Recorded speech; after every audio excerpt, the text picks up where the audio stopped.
অকনিহত আজি পুনৰ এটা নতুন ধুনীয়া সাধু তোমালোকলৈ আনিছো। এইয়া শুনা। সাধুটো হৈছে অন্তৰ্যামী ভগৱান আৰু এজন খেলিমেলি মনৰ মানুহৰ কথা। এজন মানুহে এদিন বাটেদি গৈ থাকোতে এটা মন্দিৰত বহুত মানুহে পূজা কৰিবলৈ শাৰী পাতি লাইন কৰি গৈ থকা দেখা পালে। তেতিয়া তেওঁৰো মন গ'ল এবাৰ ভগৱানক দৰ্শন কৰি যাবলৈ মন্দিৰত পূজা কৰিবলৈ, আৰু সেয়েহে তেওঁ গৈ শাৰীটোত থিয় দিলেগৈ। তেওঁ দেখিলে শাৰীত থকা সকলোৱে আৰতি পূজা কৰিবৰ বাবে থালত দিবলৈ ধূপ পইচা আদি লৈ গৈছে।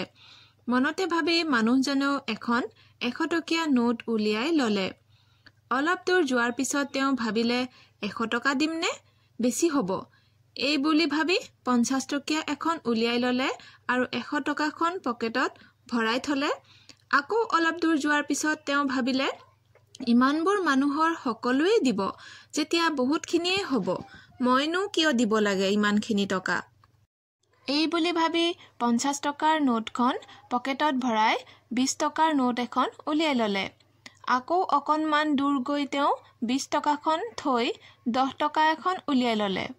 শেষত তেওঁ সেইখনো পকেটত থৈ মাত্ৰ 1 টকা লৈ আগবাঢ়ি পূজা কৰা ঠাইখন পালে আৰু পইচাটো থালত দি আৰতি কৰি সেৱা কৰিলে।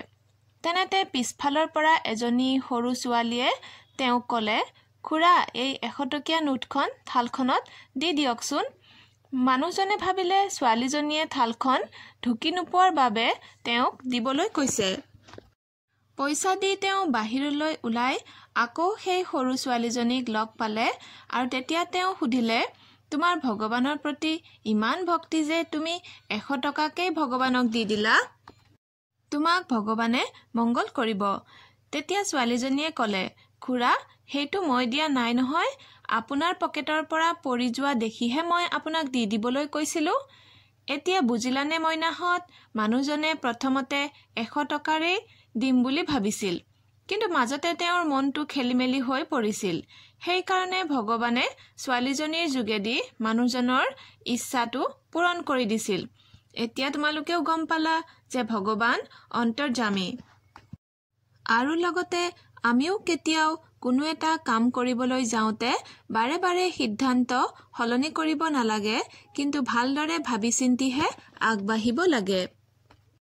আজিলৈ ইমানতে সামৰো দেই, আকৌ নতুন সাধু লৈ আহিম।